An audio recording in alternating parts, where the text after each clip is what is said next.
Mr. Toastmaster, fellow Toastmasters and guests, as you can imagine, 26 years in Toastmasters, I've seen many, many changes.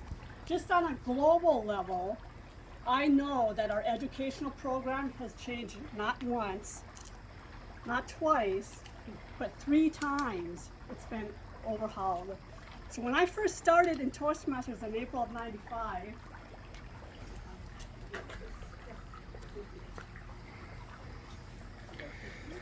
when I started,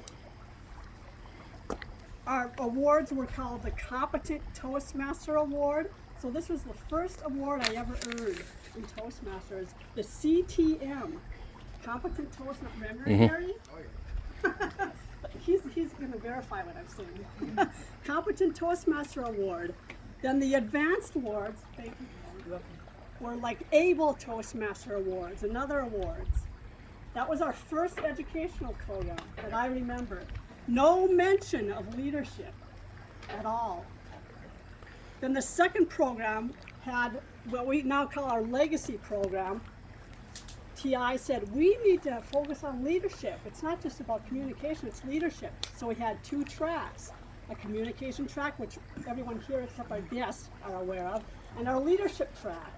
So then we had awards, as we know, as CC, Competent Communicator, Advanced Communicator, Bronze, Silver, Gold, Leadership Track, a specific leadership track with our Competent Leader Award, our Advanced Leader Silver, our Advanced Leader, well, we didn't have an Advanced Leader Gold, but that's now what we call our Legacy program. And today, what is it, how in maybe 2.5 years, Pathways? Yes. Yeah. Pathways is our new educational program. So those are the changes just on the educational side of things. And I could go on and on. I mean, there's all kinds of changes. But the focus today is on this club and the 25 years that I've been in this club. So and there are many things I could have focused on, but I chose 3 areas to focus on. The first is location, location, location. The second will be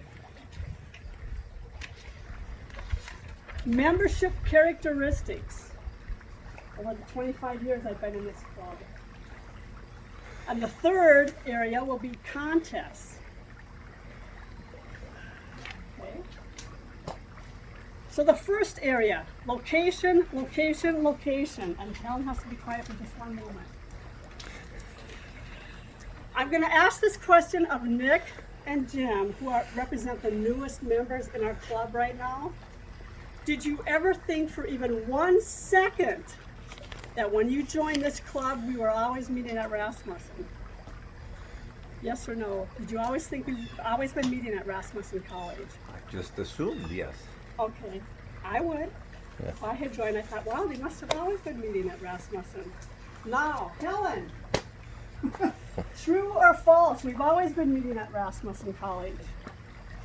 False. That's correct. Thank you. Thank you. That is false. We have not always been meeting at Rasmussen College. In fact, we have not had 1 or 2 or 3 or 4.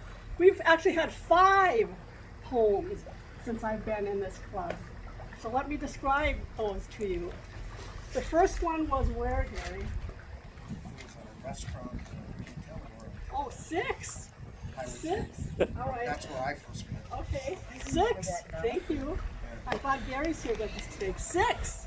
So they were in the restaurant, and then what after that? We always had to have breakfast. Yeah. Well, and noisy dishes and talking. Then I think, was it the training center? Correct. Yep. So Sartell paper. Thank you. I didn't even know that. See, because that's past my 25 years. 6 location. The next was the Sartell paper mill, where we met. We usually met in a training center across the street. It was pretty roomy, and again, pictures are in the album. There's a screen you could pull down. Just a great place to work. And sometimes we could kick out for the police, and we'd go across the street in a conference room and meet. But we met there for many years. And the reason we could meet there is there was a member who worked at the Sartell Paper Mill, and he was a member of our Toastmasters Club. Jim was his name. Yep. I recruited him at the mall Thank with a you. booth. So that's why we could meet there, is because we had a member from Sartell Paper Mill who was in our club. For whatever reason, I think job change or whatever, Jim, not this Jim, but that Jim, could no longer be in our Toastmaster Club. Then things started getting a little dicey. Sartell Paper Mill was like, yeah, I don't know if we want to have you here because now we don't even have a member of our company who's in your club. And eventually they did say, you're going to have to leave. You can't be in our club anymore. So then we became what I would call a gypsy club for many years. So the third location that we had was the Key Row Community Center. That was on 9th Avenue. Again, a nice place for 12 to 15 people to meet. And again, the pictures are in the album. We had these square tables that you could meet on. Room, I don't know if there's a screen in the room or not, but we knew it was temporary. And we were there maybe a year and a half, and we were told once again, you need to move to a different location. So the next location we had was, oh, by the way, Key Row was found by a member in our club, Darlene Machi. She helped find that for us. When we were asked to move again, another member of our club who's in our album, Mary T. Howard, suggested, how about the Unitarian Fellowship Church where I go? Now this was really very convenient for Rick, well not for Rick, but me, because we lived literally a quarter of a mile from the Unitarian Fellowship Church. So it was really nice for us to meet there, and those were round tables. Maybe 6 to 8 people could be at a round table. I don't know if we had a screen or not. But it worked for our needs. And again, we knew it was temporary. You're only going to be able to be there for so long, and then you're going to have to move on. Well, you can imagine this moving on is getting a little old for us. So we had an area director, and it might have been during my division governor year. This was my area director in my division governor year. His name was Anthony Ferry. And I'm guessing Ray was probably a president, Ray Lai was a president of the club. And he must have said something as the area directors visit the clubs, trying to help them out. And I'm guessing Ray said something to Anthony about, I was having to move around, and we'd just like to have a home where we could have a forever home where we could be. And Anthony said, have you ever thought of Rasmussen College? And they've got these great classrooms there, and it would just be perfect for your needs. You have screens you can pull out. And so we didn't even think about it wasn't even in our heads as a club to think about Rasmussen College. So we did, or Ray, I assume, we talked to them, and the rest, as you know, is history. We've been at Rasmussen College now for, 13 years, 14 years. It's been a great location for us, and as long as we clean up after ourselves, so to speak, and we put everything away as we always do, we'll be able to be there, we hope, for a long, long time yet. So those are the physical locations. The restaurant first, like Gary mentioned, then the Sartell Paper Mill, Key Row Community Center, Unitarian Fellowship Church, and we have a fifth home. What's the fifth home? Zoom. Yes. Zoom! We're Zooming now. We don't even get to be at our home, our forever home, because we have to do it over a camera right now. And we don't know how long that's going to go, but eventually it has to end, we hope. So those are the many homes that we've had under location. Next, membership changes. When I started in the Toastmasters Club, the Daylighters Toastmasters Club, we were at 25, 27 members. We had a large membership, which we're working to get back to. It's one of our goals of our current president. But I've also seen our club go from high highs to plummeting low lows. We've been down to 6 or 7 members in our club. Now, luckily, that happened during a time when TI didn't have the rule that you need 8 minimum to be a club. So we could still be a club at 6 or 7 members. Now, that was a time when I thought, I don't know if we're going to exist. with 6 or 7 members. How are we ever going to get through this? But by the grace of God, we did. Just one year out of the woodwork, every weekend we get a guest and another guest and another guest, and that we weren't even doing anything. These guests would show up out of the woodwork, and then we finally got back up to maybe 15 or so members, and you know, membership fluctuates up and down. We're probably at about 11 right now. But we got through that really rough period, and I find it's always, if you have that core group of people that just are not going to let go, we're not letting go, we're going to hang in there, darn it, we're not going to let this club die. That's why I believe this club is still in existence today. That's one characteristic. Another I wanted to share is education and professions. We've had people with all levels of education, from maybe a high school diploma to doctors who have been in our club, and everything in between. So I'm always curious about the people who are doctors in the club, and I remember some specifically. The first was John Shea, Dr. John Shea, and Dr. Yoping Zhang. Now you can tell by their names. I don't know if you lived here or if in the club at that time. You can tell by their names they're not U.S. born. So they were in the club to improve their English speaking skills. So that's why they were part of our club. Then there were some medical doctors. Bonnie Fines was one of them. She was a doctor of radiology. And she actually went to a conference, and I thought, you got a doctor who went to a conference? That almost never happens. Because they're so busy with their work. But she actually went to a conference. I was there with her. So that was fun to have her. These were all wonderful members of our club, by the way. Janet Handrigan is a medical doctor who was in our club. Now, doctors usually don't like my husband too, they don't like to say anything about I'm a doctor because they have certain reasons for not wanting to, they stay on the low and not wanting to know that. And I knew, the only reason I knew that she was a medical doctor is Paige and I go to her medical clinic. That's how I knew that she was a doctor. But she never said that ever in the club, that she was a doctor. But I knew, and she was there to improve her speaking skills because both Bonnie and her were giving presentations at work. That's why they were in Toastmasters. And then the last doctor I can remember is Kay Slama. She was a psychology doctor, and she was in our club for many, even Rick has met Kay. She was in our club for many, many years, and she gave presentations all the time. That's why she was in Toastmasters. So I've mentioned some of the professions. We've had farmers, blue-collar laborers, construction workers, teachers, trainers, consultants, presidents of companies.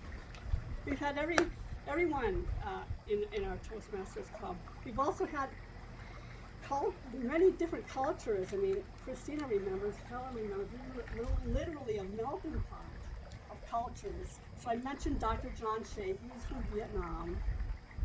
Yoping Zhang was from Japan. Mary Howard had an African.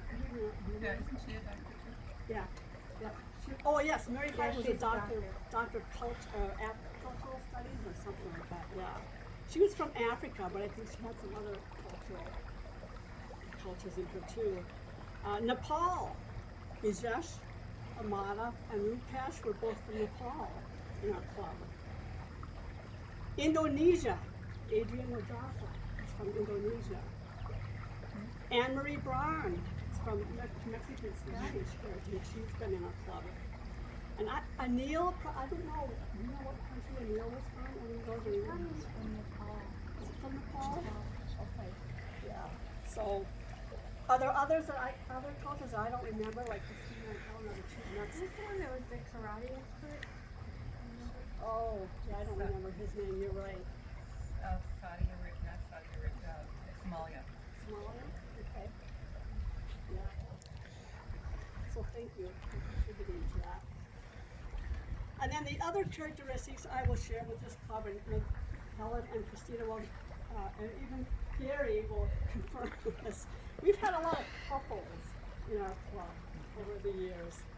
Husbands and wives, the most famous husband and wife couples in our club were, they're in the book, Don and Virginia Johnson, husband and wife, and eventually Don got his son Dean and Dean's wife Wendy in our club. So we had Johnson and Johnson and Johnson and Johnson, literally. In our, Gary remembers. Sound like a couple. Yeah.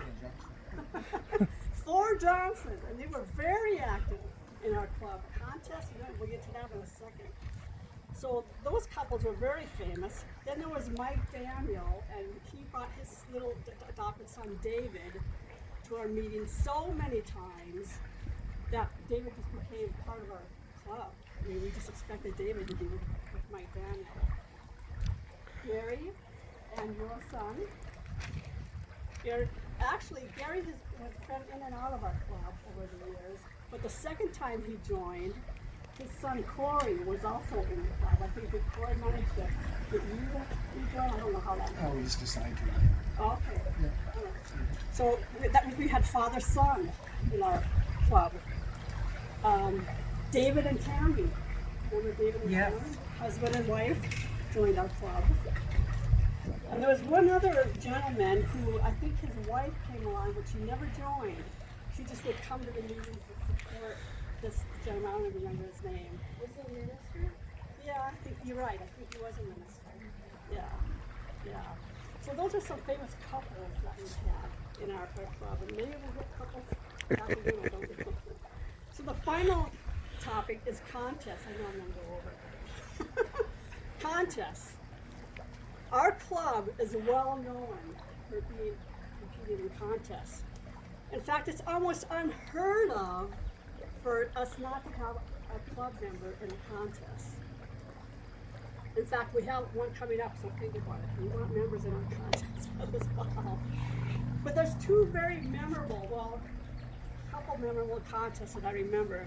The first is by a gentleman, and he's in the album, Don Johnson. Don Johnson was a retired farmer, and he went to the district level twice in the fall with 2 humorous speeches. There you go. Oh, yeah. No, I did. The first one was about, I think, North Dakota. I wasn't there for the first one. Yeah, some speech about North Dakota or getting lost. I don't know what. I wasn't in the club at the time then, but I was in the club when he won the second time. Me too. And oh yeah, there's a story right there. He gave a speech on deer hunting that was so funny. I mean, we were literally rolling in the aisles. I wouldn't even be able to replicate it, but it was very, very funny. And it was controversial too. And yeah, he talked about how his wife had to deal with him going deer hunting, and when we were out deer hunting, what they were experiencing.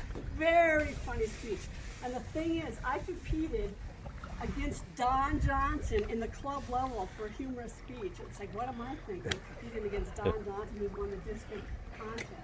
But he won at club, he won at area, he won at division, and I was there, maybe you were there, the night that he won at District 6 contest, and I thought, I'm just playing the guy, he's got to win, he's just so good at this. And he gave the speech, people were rolling in the aisles laughing, and when they announced Don Johnson as a District 6 speech leader, I literally was sitting in his chair. I jumped up and I screamed and I said, "Yes, that's our club, Daylighters Toastmasters."